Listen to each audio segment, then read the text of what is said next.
Alors une ouverture en général.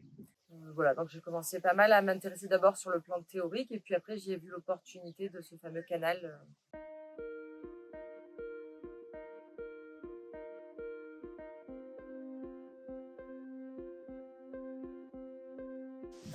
Je suis Ludivine Dura, je suis psychologue de formation, exactement psychologue du travail, et j'accompagne les souffrances au travail en général, qu'elles soient scolaires ou professionnelles.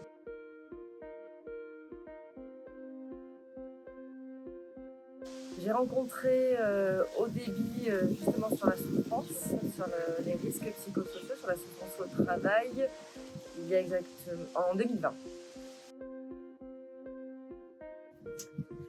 Alors, en fait, j'étais venue au premier mastermind un peu sur le fil du rasoir. Je ne savais pas si je venais ou je venais pas. Je pense que ça a été pour moi. Donc, du coup, comme j'ai pas un cursus classique, je suis toujours un peu entre en dedans et en dehors du réseau, avec des allers-retours. Pralognan, ça m'a quand même convaincue d'être plus en dedans. Je me suis un peu plus investie dans l'incubateur. Et donc, du coup, j'avais envie d'être à nouveau dans l'équipe parce que moi, dans ma vie professionnelle, en tant qu'indépendante, c'est l'équipe qui me manque.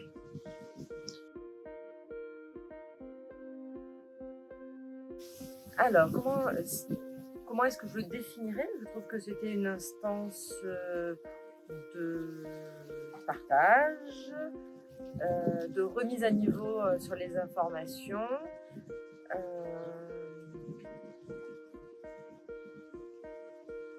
Et je définirais, alors je ne sais pas si c'est une définition, en fait, en tout cas je l'ai qualifié, ouais.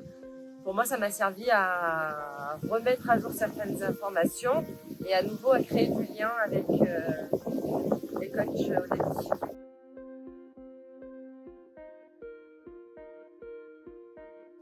Alors, qu'est-ce qui se passe? Il se passe une articulation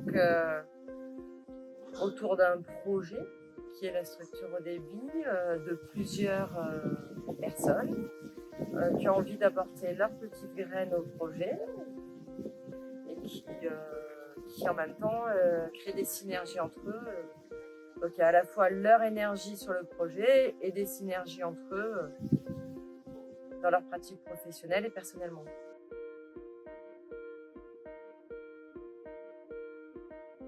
Alors, donc on a abordé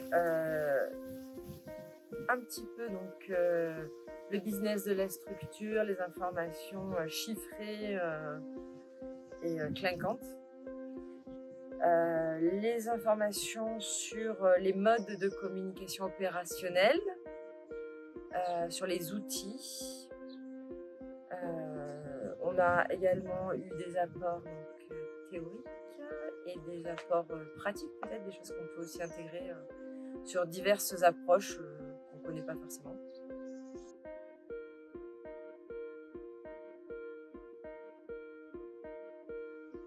Alors une ouverture en général, donc un besoin d'équipe que j'arrive pas à avoir dans le travail d'indépendante, hein. Un sens à mon travail, puisqu'il y a un projet à plus grande envergure dans lequel je peux m'intégrer, du lien humain, du lien humain.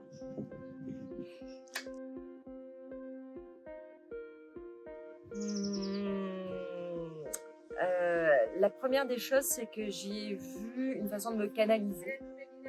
Je ressentais ce besoin d'être canalisée financièrement et sur mon offre, parce que j'ai tendance à partir très vite à droite quand je trouve un truc intéressant, et puis à revirer à gauche. Voilà.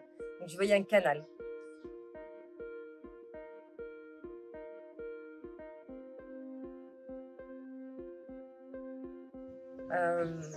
Alors, au début, ça m'a quand même permis d'être plus en contact avec la théorie de l'énéagramme, surtout.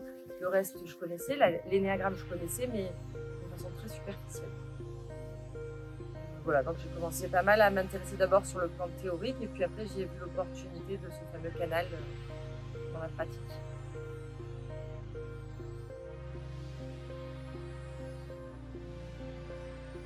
J'ai des perspectives. Pour l'instant, j'ai encore rien réglé. J'ai des perspectives d'améliorer mon rapport au business en général. Comment je me place et comment je me situe dans mon business.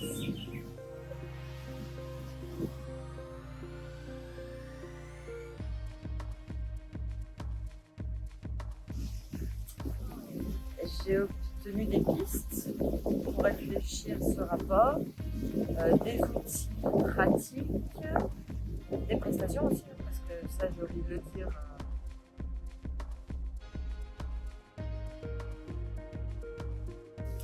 L'équipe et l'identité business.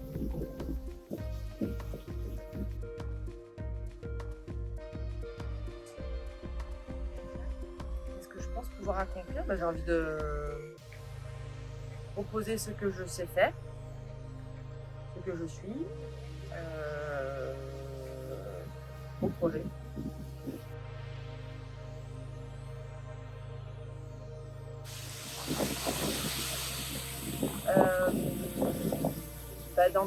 Justement dans de la création, en fait, hein, des choses que je n'ai pas encore pu imaginer, de projets, Ouais.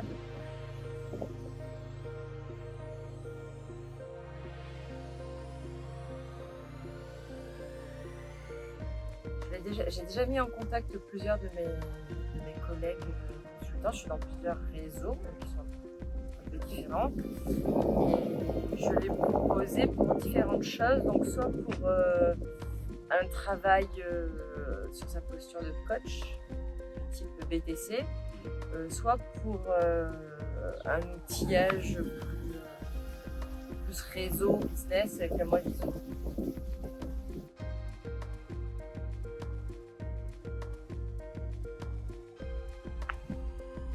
Qu'est-ce que ça représente pour moi?